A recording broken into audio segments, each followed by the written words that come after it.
I got so much motherfucking design on right now. Break it down, bring it back, make it clap. I got 3 old thoughts, new block, where that damn bitches on my line. Sejarah Alkitab. Tujuan penyusunan Alkitab disusun untuk menuntun orang Kristen dalam mengenal serta lebih menyelami kehendak Tuhan. Oleh sebab itu, cara berdoa yang benar sangat penting dalam membaca ayat Alkitab. Agar sebagai pembaca kita dapat memahami apa yang ingin Allah sampaikan. Untuk inilah penyusunan Alkitab memakan waktu yang panjang, supaya kita dapat menelaah kehendak Allah sepenuhnya dan dapat memberikan pandangan yang tepat akan apa yang Allah firmankan. Inilah pentingnya tujuan dan dasar penyusunan Alkitab, yang sebaiknya tidak dilupakan karena pada dasarnya Alkitab disusun dengan maksud memberikan tuntunan yang baik kepada orang Kristen sepenuhnya. Alkitab adalah firman Allah. Alkitab adalah pernyataan khusus Allah kepada manusia. Alkitab adalah firman Allah dalam bentuk tulisan yang kualitasnya sama dengan firman Allah yang verbal. Karena Alkitab adalah firman Allah, maka Alkitab memiliki natur supranatural atau kekal dan ilahi. Dalam proses mewujudkan firman yang kekal ini, Allah memilih cara yang natural atau alamiah. Prosesnya dengan cara memilih manusia sebagai penulis firman-Nya.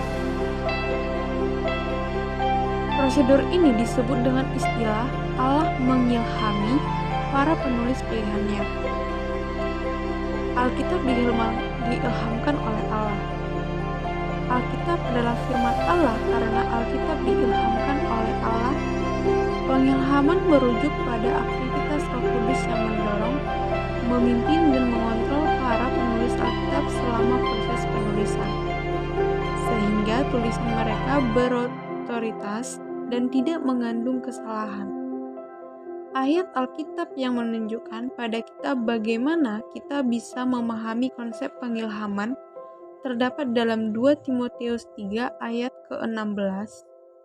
Segala tulisan yang diilhamkan Allah memang bermanfaat untuk mengajar, untuk menyatakan kesalahan, dan untuk memperbaiki kelakuan, serta untuk mendukung orang yang dalam kebenaran.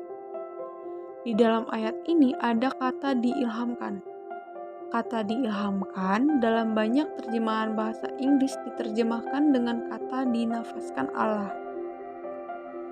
Pada saat kata ini dipakai atau diterapkan di dalam tulisan Alkitab, maka penulis sedang mengajarkan sesuatu yang sangat penting, yaitu bahwa firman Allah yang diucapkan langsung oleh Allah di dalam sejarah atau diucapkan oleh Allah melalui para nabi dan para rasul adalah sama berotoritasnya dengan firman Allah yang dituliskan di dalam Alkitab. Karena apa yang dituliskan itu disebut dinafaskan oleh Allah. Jadi, pengilhaman adalah karya Roh Kudus yang mendorong, memimpin, dan mengontrol para penulis Alkitab. Sehingga apa yang mereka tuliskan tidak mengandung kekeliruan dan kesalahan. Alkitab memiliki otoritas. Alkitab melibatkan partisipasi manusia, seperti di dalam Lukas 1 ayat 1-4, di mana Lukas berusaha mengumpulkan sumber dan berusaha untuk menyelidikinya dan menyusunnya sedemikian rupa. Namun, walaupun Alkitab ditulis oleh manusia, tetapi kita tidak boleh lupa bahwa Alkitab diilhamkan oleh Allah melalui pekerjaan Roh Kudus. Oleh karena itu, apa yang dituliskan di dalam Alkitab bersifat otoritatif dan normatif bagi hidup orang Kristen. Apa yang dituliskan bukan hanya menambah pengetahuan, tapi juga mengatur kehidupan kita. Jadi, pada saat dikatakan Alkitab berotoritas, hal itu berarti Alkitab berotoritas atas segala aspek kehidupan kita. Alkitab berbicara hanya untuk hal-hal yang sungguh-sungguh ingin ajarkan. Hal-hal itu bisa berkaitan dengan iman, etika, geografi, sejarah, filsafat, atau dengan apapun juga. Pada saat Alkitab benar-benar menyinggung dan benar-benar memaksudkannya seperti itu, maka apa yang ditulis dalam Alkitab adalah bersifat normatif bagi kita karena mengandung otoritas ilahi di dalamnya. Kiranya otoritas Alkitab membuat kita semakin tunduk dan semakin giat membacanya. Karena kita tahu kita bisa memahaminya dan mendapatkan manfaat darinya sehingga kita bisa bertumbuh dan menyenangkan hati Tuhan. Alkitab memiliki kejelasan. Apa maksud dari pernyataan Alkitab dengan mengandung kejelasan? Kita perlu memahami bahwa Alkitab dituliskan Allah untuk semua umat Allah. Alkitab tidak dituliskan hanya untuk segelintir orang dengan pengetahuan teologi yang luar biasa, atau hanya untuk segelintir orang yang memiliki pengalaman yang luar biasa. Tetapi Alkitab dituliskan untuk semua umat Allah, baik umat Allah di dalam Perjanjian Lama, Perjanjian Baru, maupun sekarang. Tidak semua mereka adalah orang-orang yang hebat secara intelektual atau tinggi dalam pendidikan. Tetapi Alkitab dituliskan sebagai sebuah kejelasan bagi semua orang. Alkitab memiliki karakteristik jelas karena memang dimaksudkan untuk semua umat Allah.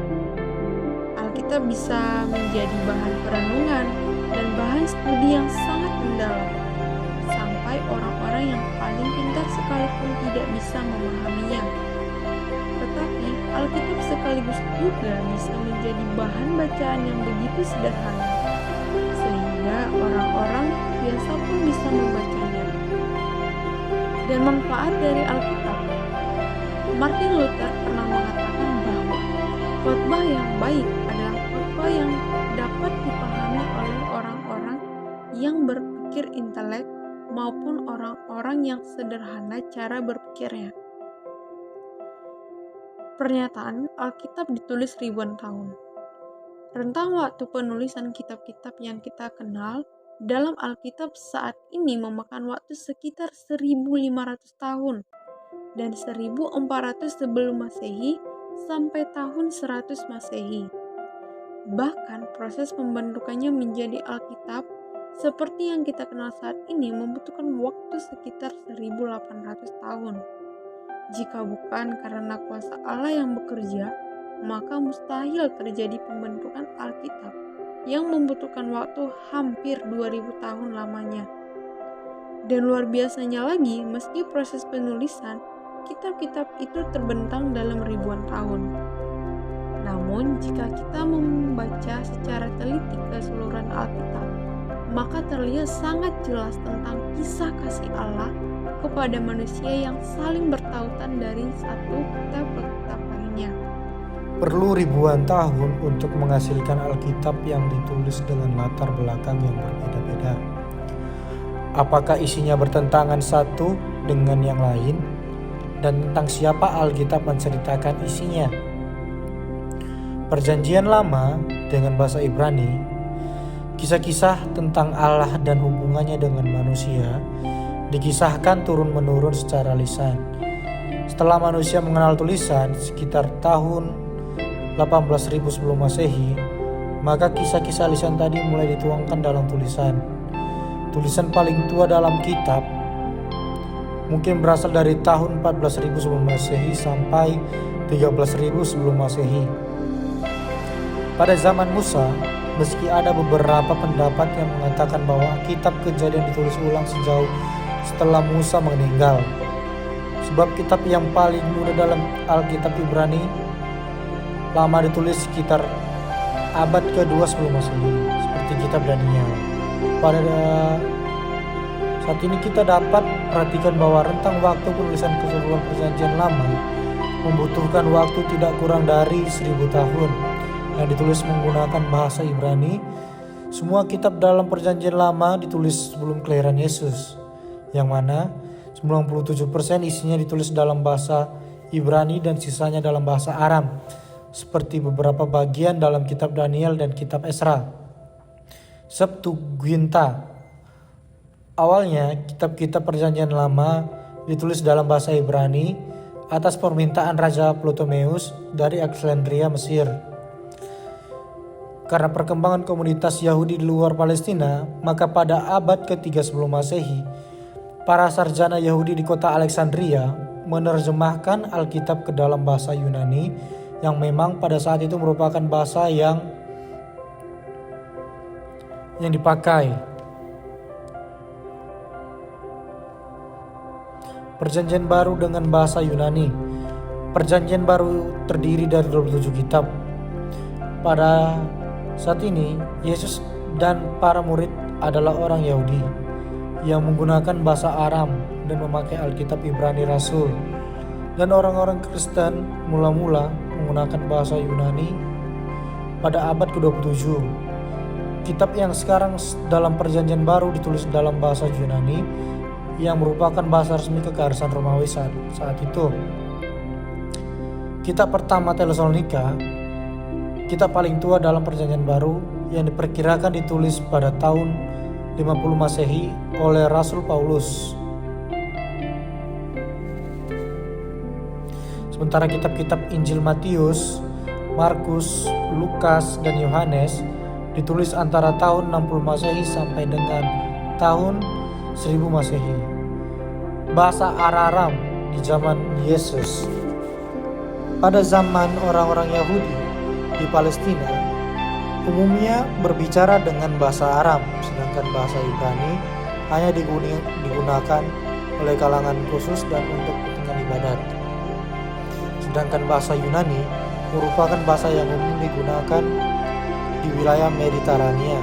Maka tak mengherankan bahwa Alkitab yang dipergunakan oleh para penulis kitab-kitab Perjanjian Baru adalah Alkitab yang diterjemahkan dalam bahasa Yunani.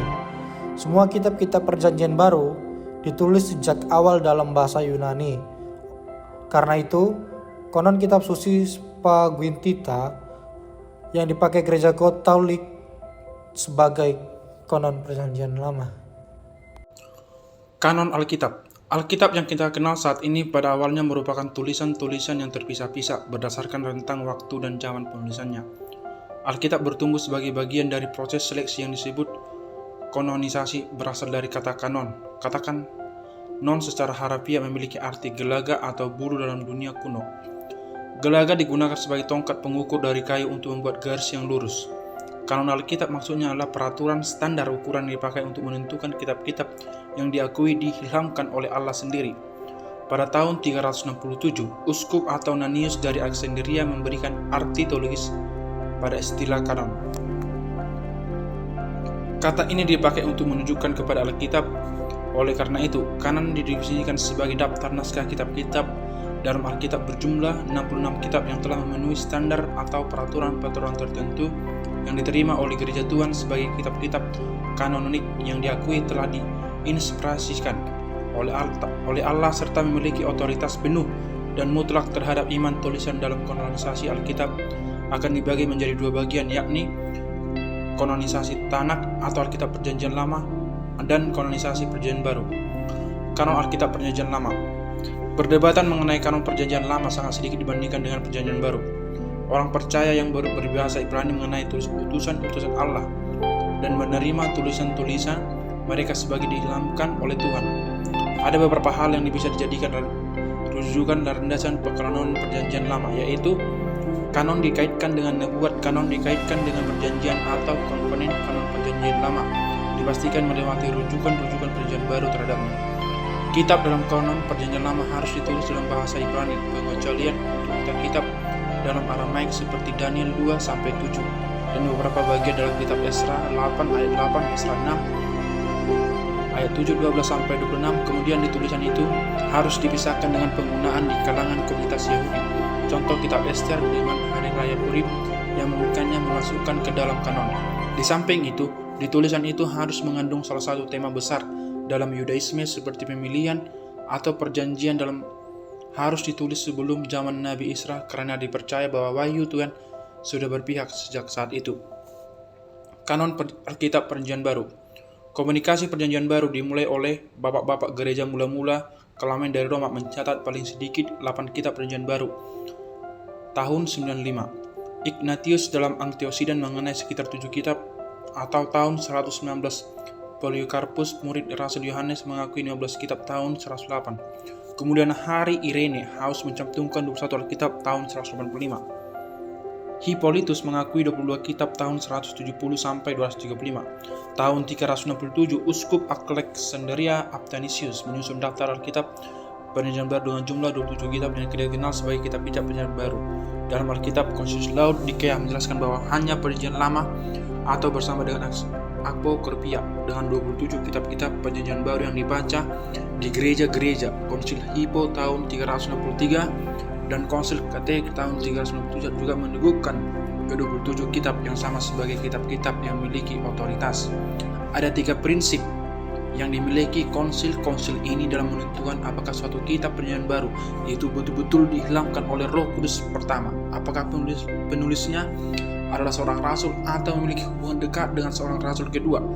Apakah kitab itu diterima secara umum oleh tubuh Kristus? Dan yang ketiga, apakah kitab itu mengandung ajaran moral yang tinggi, nilai-nilai rohani yang mencerminkan pekerjaan Roh Kudus tentang waktu penulisan kitab-kitab yang kita kenal dalam Alkitab kita saat ini memakan waktu sekitar 1.500 tahun atau 104.000 sebelum Masehi sampai 100 Masehi. Bahkan proses pembentukannya menjadi Alkitab seperti yang kita kenal saat ini membutuhkan waktu sekitar 1.800 tahun atau 1.400 sebelum Masehi sampai 367 Masehi.